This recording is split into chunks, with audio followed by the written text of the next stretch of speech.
जय हिंद दोस्तों। भाई मार्केट तो चलिए उछल रहा है वो समझ में आ रहा है, लेकिन अब वोडाफोन आइडिया क्यों उछल रहा है ये समझ में नहीं आ रहा है। मार्केट में तेजी आ रही है भारत की और अमेरिका की जो ट्रेड डील हुई है इंडिया यूएस की, उसके वजह से। लेकिन वोडाफोन आइडिया में क्यों जो है इतना उछाल आ रहा है, 6% के आसपास, 5.5% के आसपास। दोपहर में जब मार्केट एक बार ऊपर के स्तर से अच्छा गैप अप दे के गिर के फिर सस्टेन करके जब मार्केट अच्छा रिकवरी करना शुरू किया, तब जाके जो है यहाँ पे वोडाफोन आइडिया भी यहाँ पे थोड़ी सी जो है मोमेंटम दिखाना शुरू किया। 2.5% के आसपास मार्केट ओपन ऊपर है। ओपन तो बहुत ऊपर हुआ था, लेकिन फिर भी ठीक है, सस्टेन कर रहा है लोएस्ट लेवल पे। हालांकि अभी दिन के एकदम लोएस्ट लेवल पे मार्केट भी ट्रेड कर रहा है, तो ये भी एक है चीज़ की चिंता का बात कि ऊपर सस्टेन नहीं कर पा रहा है मार्केट। लेकिन ठीक है, कुल मिला के अच्छा मार्केट है। 2.5% ऊपर रहना मामूली बात नहीं है, बढ़िया है, ठीक है ना। तो लेकिन मेन ये क्वेश्चन आ रहा है कि ये वोडाफोन आइडिया क्यों जो है ऊपर है, तो वहीं हम लोग थोड़ा सा तलाशने की कोशिश करेंगे कि भाई वोडाफोन आइडिया में क्यों तेजी हो रही है, क्या इसको भी डील से कुछ फायदा होने वाला है। देखिए, डायरेक्ट तो कोई भी वैसे फ़ायदा नहीं होने वाला है, लेकिन इनडायरेक्टली कई सारा फ़ायदा होने वाला है। हालाँकि इसमें कुछ फ़ायदे डायरेक्ट भी हैं, अगर हम लोग देखेंगे लॉजिक के हिसाब से, जो अभी मैं आप लोगों को बताऊँगा, ठीक है ना?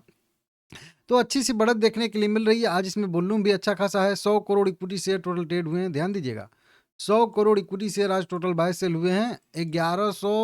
11 करोड़ रुपए के कह लीजिए टोटल शेयर बाय सेल हुए हैं, और 33% का अच्छा खासा डिलीवरी परसेंटेज भी निकल के सामने आ रहा है भाई, बढ़िया है, ठीक है ना। अब देखिए, इसमें अगर हम लोग लेटेस्ट खबरों की बात करेंगे तो एक रेटिंग आई थी यहाँ पे केयर रेटिंग के तरफ से। आउटलुक जो है स्टेबल से पॉजिटिव कर दिया था। तो लेटेस्ट की खबर की बात करेंगे तो बस एक ये वाली खबर है, और उसके बाद अगर हम लोग यहाँ पे बात करेंगे तो एक ये वाली खबर है वोडाफोन आइडिया में कि telecom regulatory authority of India, मतलब ट्राई जिसको कहते हैं, उनके तरफ से 8 लाख रुपए का यहाँ पे इन पे जो है कुछ पेनल्टी, जुर्माना उर्माना लगाया गया था, ठीक है ना। इस तरीके से यहाँ पे है, और ये 2 फरवरी को लगाया गया था। तो ये दो लेटेस्ट अपडेटें हैं। उसके बाद कंपनी ने रिचार्ज प्लान बढ़ाया है, लॉन्च किया है। ये सब छोटी बड़ी जो है अपडेटें हैं, ये बड़ा शेयर है, आते रहते हैं, ठीक है ना। इनको हम लोग छोड़ देंगे। अब मेन चीज़ आते हैं हम लोग यहाँ पे कि अमेरिका और भारत का जो व्यापार समझौता हुआ है, उससे क्या फ़र्क पड़ने वाला है, वोडाफोन आइडिया पे क्या प्रभाव पड़ेगा। तो देखिए, यूएस और इंडिया के डील की घोषणा हुई है, और उसका जो है वोडाफोन आइडिया पे प्रत्यक्ष और अप्रत्यक्ष दोनों तरह से असर पड़ सकता है। इस सौदे के तहत अमेरिका और भारत वस्तुओं पर टैरिफ 25% से घट के 18% हो जाएगा, और जो एक्स्ट्रा वो 25% की टैरिफ थी रसिया डील की वजह से, तेल की वजह से जो थी, वो तो पहले से ही हट चुकी है, और ये भी 25 से घट के 18 हो गई है। तो अच्छा खासा कुल मिला के 50 से घट के 18 हो गई है कुल मिला के टैरिफ भारत पे, जिसके बदले भारत ने अमेरिका के प्रौद्योगिकी और ऊर्जा आयात बढ़ाने का वादा किया है। तो इस तरीके से यहाँ पे है कि भारत अब जो है वहाँ से कुछ तेल उल खरीदेगा, और इस तरीके से यहाँ पे, ठीक है ना। तो 500 अरब डॉलर इस तरीके से करके कुछ जो है एग्रीमेंट हुआ है। अब उतना डिटेल में नहीं जाएंगे, कई सारे लोग वीडियो बना चुके हैं, न्यूज़ पे सुबह से यही चीज़ आ रहा है, तो उसमें बहुत ज़्यादा दिमाग खपत नहीं करेंगे। इससे क्या फ़र्क पड़ेगा, तो देखिए, नेटवर्किंग उपकरण की लागत में कमी, सबसे मेन चीज़ जो होने वाला है ना, कि जो कंपनी अपने 5G विस्तार के लिए और 4G विस्तार के लिए जो अपना प्लान अभी हाल फिलहाल में आया भी था, वो आप लोगों को मैं बता दूं 45,000 करोड़ के आसपास, जिसके आगे हम लोग बात करेंगे।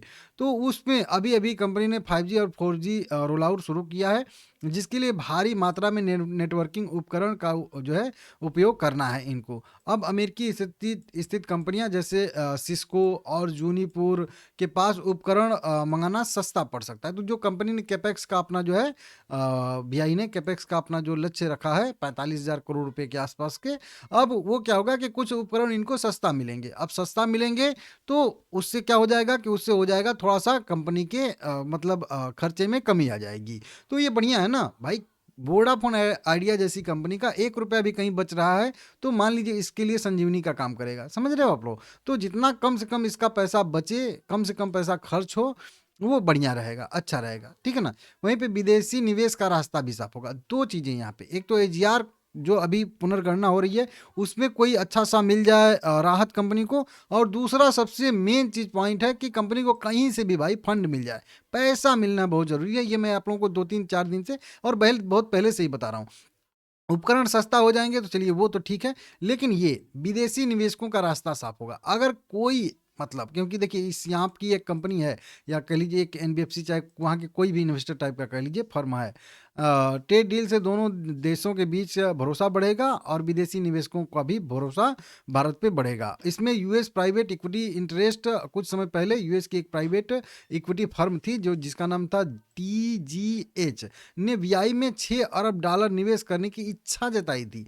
निवेश किया नहीं था अभी, लेकिन इच्छा जताई थी, तो वहीं कन्वर्ट हो जाएगा ना। अब मैं कहीं किसी शेयर में पैसा लगाना चाहता हूँ, लेकिन मुझे अभी नहीं लगाना है, लेकिन जब कभी अच्छा समय आया, मुझे अच्छा बेहतर लगा तो लगा दिया, नहीं तो नहीं लगा, ठीक है ना। तो इस तरह की इच्छा जताई है। बेहतर व्यापार संबंध से ऐसे मतलब अमेरिकी निवेशक जो हैं वो भारत में पैसा लगा सकते हैं, ऐसी संभावना रहती है। और भारत में पैसा भी लगा सकते हैं और वोडाफोन आइडिया में भी पैसा लगा सकते हैं, ठीक है ना। जरूरी नहीं $6 अरब, छोटा मोटा भी या किसी भी तरीके से इक्विटी के जरिए या कुछ भी करके पैसा मतलब मिल सकता है। तो एक मिलेगा नहीं मिलेगा वो तो आने वाली बात है बात की, लेकिन मिल सकता है, वो उम्मीद है, ठीक है ना।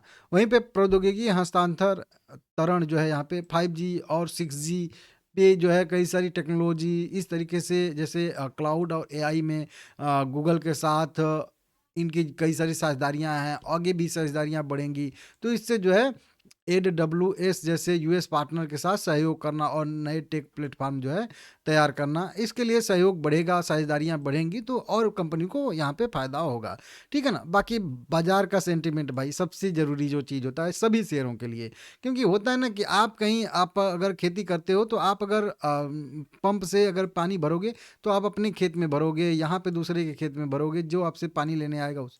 लेकिन जब बारिश होती है ना भाई, तो वो ऊंच नीच नहीं देखती है, वो सब जगह समान रूप से बरसती है। हाँ, कहीं क्षेत्र में हो सकता है कि कहीं कम बारिश हो, कहीं ज़्यादा बारिश हो, लेकिन जब बरसती है तो ये वो एक जगह पे नहीं ये भेदभाव करती है कि नहीं इस खेत में बरसूंगी और इसमें नहीं बरसूंगी, ठीक है ना। उसी तरीके से मार्केट का सेंटीमेंट होता है। मार्केट का जब सेंटीमेंट बदलता है ना, तो वो नहीं देखता है कि नहीं ये टेलीकॉम का शेयर है तो इसको नहीं बढ़ना चाहिए, ये जो है टेक्सटाइल का शेयर है तो बस इसको ही बढ़ना चाहिए। वो ज़रूरी नहीं है, जिस इंडस्ट्री को फ़ायदा हो रहा है डील से डायरेक्ट टू डायरेक्ट, वो तो भागेगा ही भागे, लेकिन बाकी सारे जो जुड़े हुए हैं या फिर ना भी जुड़े हुए हैं, तो सेंटीमेंट का असर पड़ता है और ये बहुत बेहतर चीज़ माना जाता है। तो मार्केट का सेंटीमेंट पॉजिटिव रहना ये सबसे बढ़िया चीज़ है, और इसके वजह से क्या होगा कि इसके वजह से लोगों का भरोसा भी बढ़ेगा।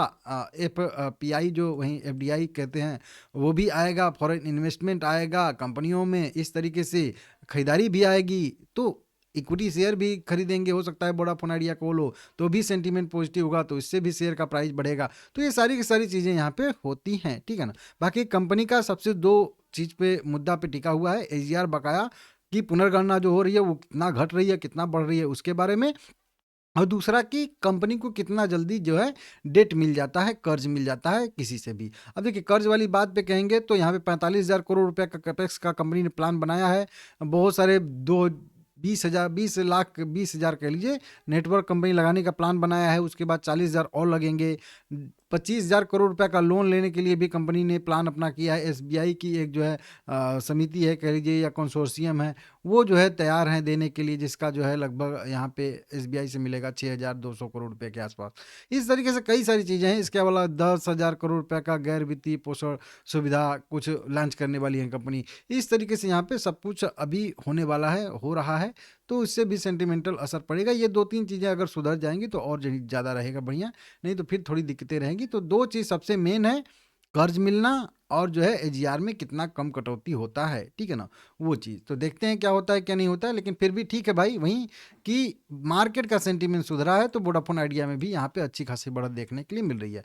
जहाँ से अभी सपोर्ट लेके ऊपर जा रहा है वहीं पे 20 DMA और 50 DMA दोनों मूविंग एवरेज है। हालांकि मेरा वही मानना है कि ऊपर 12-13 रुपये वाला रेजिस्टेंस सबसे इंपॉर्टेंट रेजिस्टेंस है, वो ब्रेक होगा तभी जो है बड़ी रैली या बड़ी तेजी की संभावना बनेगी। फिलहाल में ठीक है, होल्ड कर सकते हैं, ठीक है ना।